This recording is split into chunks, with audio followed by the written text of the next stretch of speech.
Are you ready for the live and the drive? First of all, seat belt, everybody. Seat belt. Second tip, sunglasses. Third tip, clean sunglasses. Can't wear sunglasses that are dirty. Just mess up the flow. It's just ugly and you can't see. And nobody wants to wear sunglasses that you can't see. And thirdly, oh, my phone. Not that I need my phone, but just want to make sure my phone is alive. There we go. And live and drive upgrade session 1. Let's go. Look both ways before leaving the driveway. And there's a police officer. Isn't that great? You gotta love that, right? It's like, will this setup get me in trouble with the law? I am not a lawyer, but he was taking a nap, so we're all good.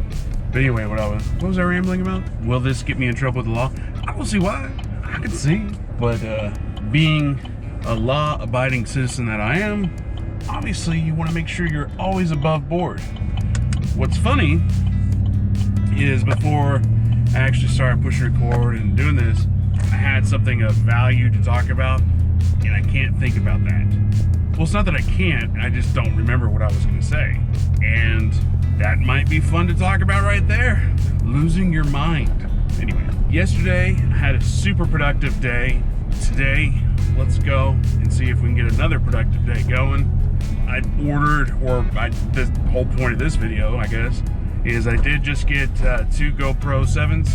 And originally I was doing, these live and drives with my phone, or I did try to do with my Canon 80D, but when you're bouncing around, it's just and that's not good. Nobody wants to see that. So no, but I got the GoPro 7s because they have the stabilization, and I got 2 because I really wanted to do the multi-angled thing, because any idiot on the internet can do a single video type thing while driving, but it takes a special idiot to do 2 cameras with that.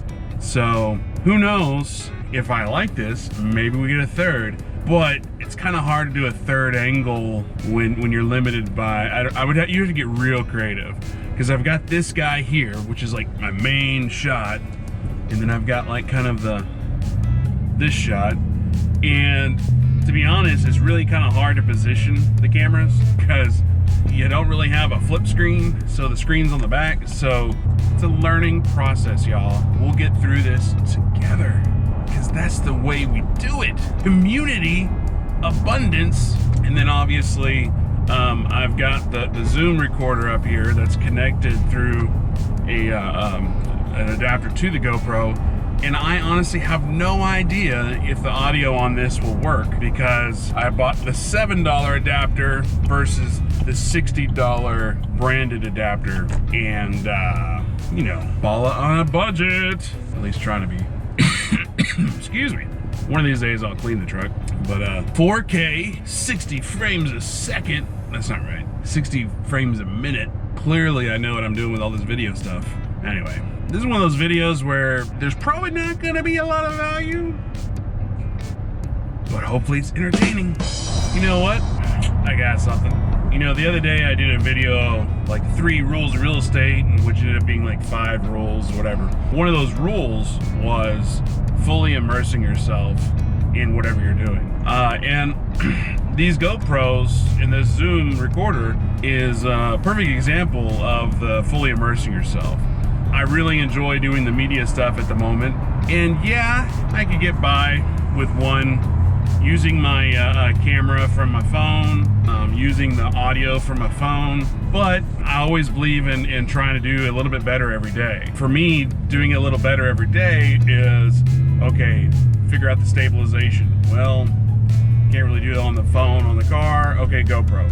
Audio. Well, before I was doing some janky, I literally had an audio board in the car to run everything, to run mics through it, and I actually got this Zoom H6 recorder for something else, and then I saw the line out, and I was like, well, that might be easier than trying to do the audio board, because when I was doing the audio board with an external mic, shotgun mic, the audio was only a little bit better than just the iPhone alone.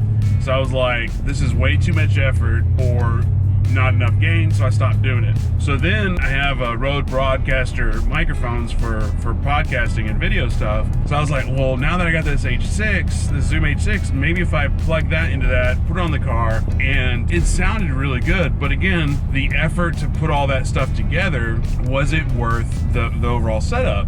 And then it hit me, I was like, why don't I just use the plug and play microphone that goes on top of the H6? So I tested that out and I was like, wow, that actually sounded better than all the other mic type situations I was trying. And on top of that, it's the simplest, especially with a setup with the GoPro, because it's literally just a 3.5 male-to-male cable into a 3.5 to USB-C adapter into the GoPro. Now, if I wanted to put that in my phone, that's not that big a deal either. I would have to do the line out 3.5 to a USB microphone thingy to a I forget what this is called, but it's an Apple USB-C or not a Thunderbolt and camera adapter for your phone into like a longer cord to plug into the phone. But by doing that, it still sounded a whole lot better than just the phone alone. And I don't know why I haven't decided to go in the other lane. I'm in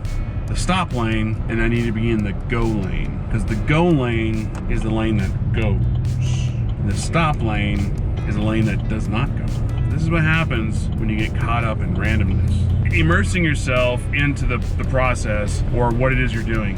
So for me, I like the media, I like the video, I like doing the live and drive stuff, I like driving and talking. I have like a 30-45 minute commute, so it's a way for me to do the media stuff well, let me just back up a minute. The whole reason I started doing the live and drives was I was leaving the office way too late and I was usually really tired and I wanted somebody to talk to, and it helped with branding and it was fun. So for me, when I originally started doing this, it was a way to knock out a lot of like birds or whatever it's called. Birds in one stone, multiple birds, one stone.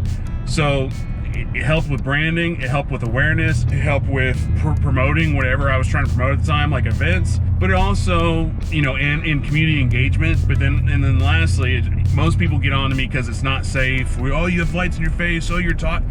I'm really just talking to myself. But yeah, when it's live, I do read comments, but what's worse, being fully aware of what's going on. Again, I'm not in the go lane anymore. Come on, people, this is the go lane. Anyway, what's more dangerous, being super tired and unalert and not paying attention, or being super tired but being hyper alert because you aren't paying attention?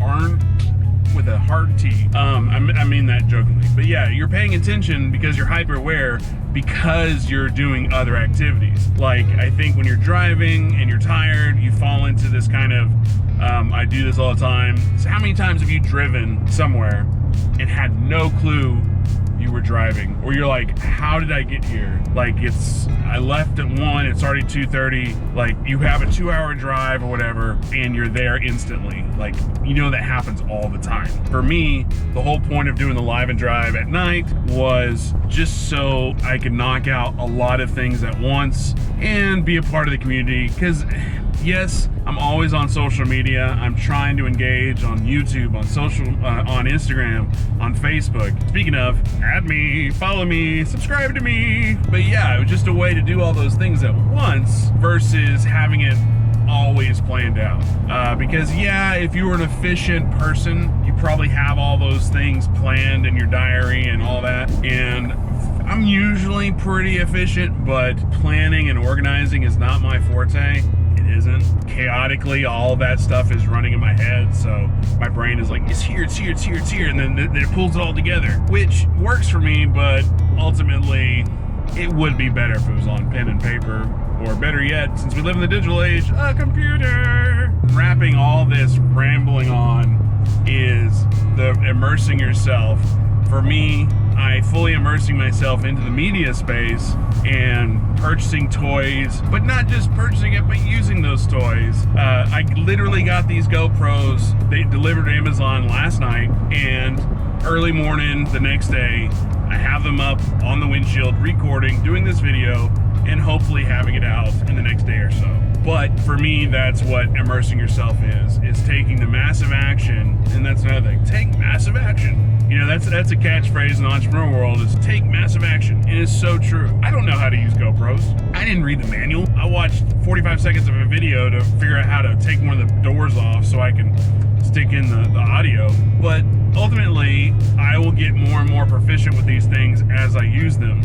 Same thing with anything in entrepreneurial life. If you're doing sales, the best way to get good at sales is to actually go out and do some sales, fail a little bit, and tweak what you're failing on so you can get better. And what works, you improve on those things. So that's sales 101. But that's anything in the entrepreneur world. Really work on the things that you're already good at versus dwell on the stuff that you're bad at. That's one thing. The educational system that people have a lot of problem with in the entrepreneurial world is, why have kids spend time on things they're obviously not good at and don't enjoy when they do excel in this other thing over here? Maybe that's the thing they should concentrate on. I'm not a child care expert, I'm not an educator, but whatever, let's throw that into the mix for the entrepreneurial life. To wrap things up, yet again, if you enjoy something, go all in on that thing. Fully immerse yourself in that thing. If it's media, video production, go for it. If it's door-to-door knocking, go for it. If it's cold calling, go for it. If you don't like doing something, find a way to not do it. You obviously have to learn it to have the basics of it, but as soon as you can hire somebody else to do it, maybe you should hire somebody else to do it. So anyway, that's this live and drive. It's not necessarily live because I'm just driving, talking to myself. And maybe it should be called Singing with Ryan randomly. I hope you have a great day. I hope you subscribe. I hope you've watched to the end. We'll see you next time. My goals is to do at least 3 of these a week.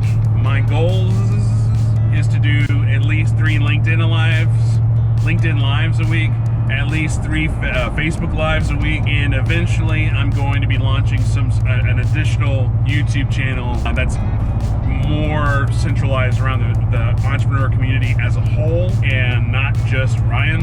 Like right now, this is just Ryan, and the other one will be the whole community as a whole. Clearly, words are not my thing. That said, I hope you enjoyed this. We'll see you next time. Click subscribe. Bye-bye.